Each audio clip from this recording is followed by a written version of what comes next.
Hello children, welcome back. Today we will start with the lesson Effects of British Rule. Now in the earlier lesson we had seen that due to geographical discoveries, the European powers reached the Indian coast. Before British came to India, the Portuguese had already settled here.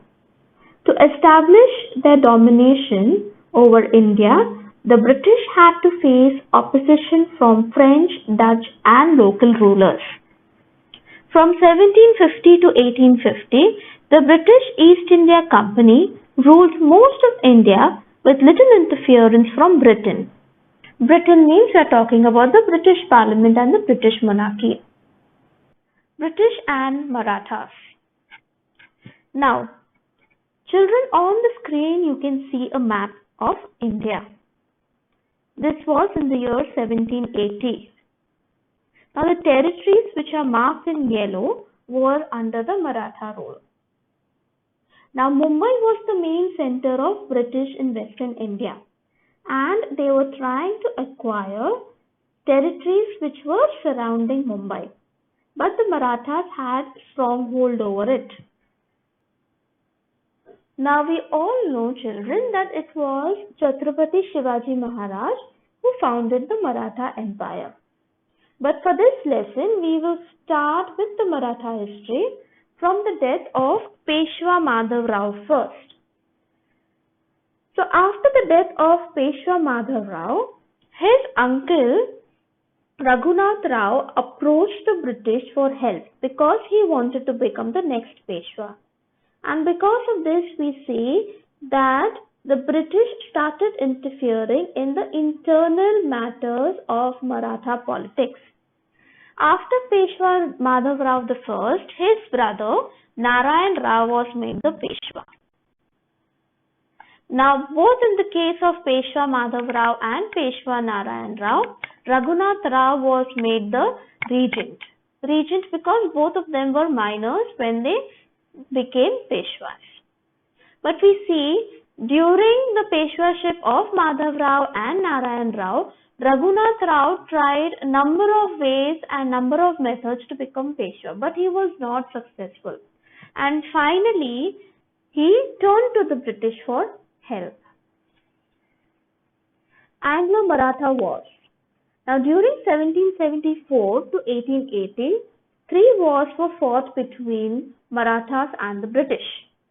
The first war was fought from 1775 to 1782. In this, the Marathas were the victor, or they won, and the Treaty of Salbai was signed.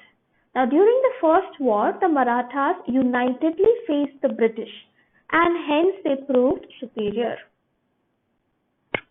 In the second Anglo-Maratha War from 1803 to 1805, the British won this war, and the Treaty of Diogao in 1803, Treaty of Surji Anjangaon 1803, and Treaty of Rajghatta 1805 was signed.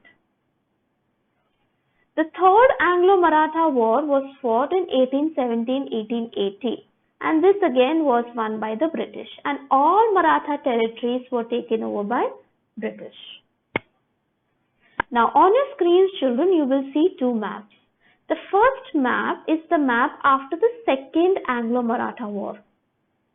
And the areas which are highlighted in yellow are the Maratha territories.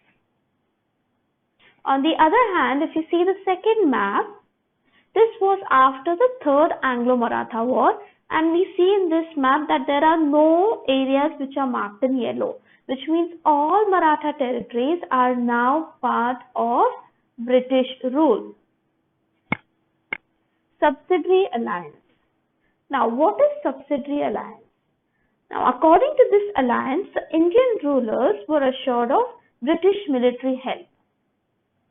In return, the rulers had to give something to the British. What was that?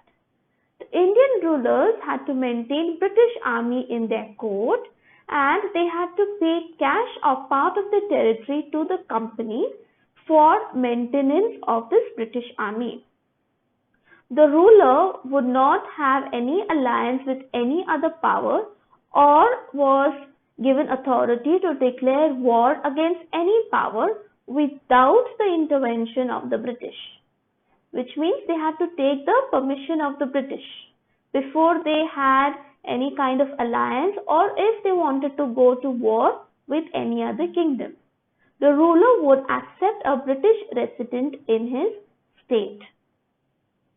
So in reality, by signing a subsidiary alliance, an Indian state would virtually sign away its independence, the right of self-defense, maintaining diplomatic relations, employing foreign experts, and settling its disputes with its neighbors. Now, who introduced the subsidiary alliance? In 1798, Lord Wellesley arrived in India as Governor General. His objective was to establish the British dominion all over India. For this, he signed the subsidiary alliance with many Indian rulers. Now, let's see the Treaty of Versailles. In 1802, Bajirao II signed the subsidiary alliance treaty with the British. This is known as the Treaty of Versailles. Now, this treaty was not acceptable to some Maratha Sardars, and this led to the Second Anglo-Maratha War. We have already discussed what is Second Anglo-Maratha War. Now, after the victory of British in this war, there was increased interference of British into the Maratha state. Now, Bajirao II was not happy with this, and therefore he once more went to war with the British. He was defeated in this battle, and in 1818 he surrendered to the British. Now, the capital of Mughals was under the control of Daulat Rao Shinde. Now, Daulat Rao Shinde was defeated by General Lake, and General Lake captured the Mughal emperor. And therefore, we see that he gained victory over Hindustan.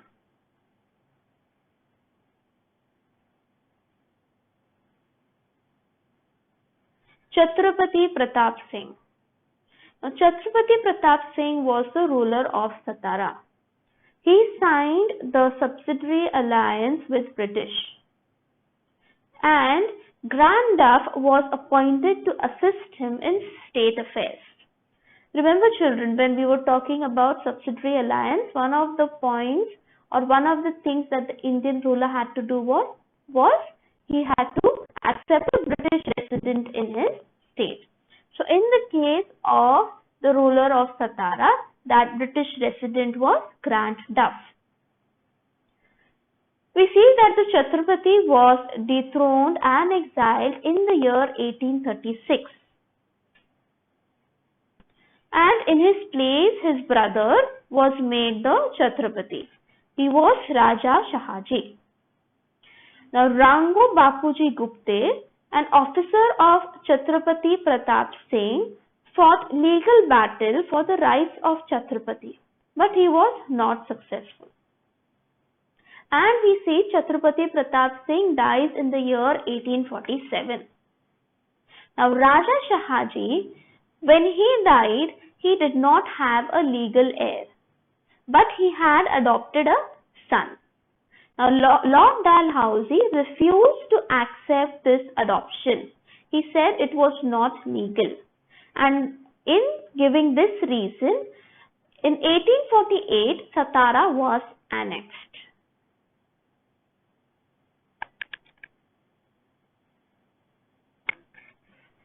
Now, Chhatrapati Pratap Singh had undertaken certain welfare measures. Let's see what are these. He made provision of water to the city by building a water tank on the back side of Yeteshwar temple and Mahadara in Satara. Roads were built in the city. Trees were planted on both sides of the road. Schools were built for boys and girls for teaching Sanskrit, Marathi and English. Printing press was set up and many useful books were published. In 1827, Sabhaniti, a book on polity, was printed. He built road from Satara to Mahabaleshwar to Pratapgarh. The same road further extended to Mahad. Chhatrapati Pratap Singh used to write personal diary daily.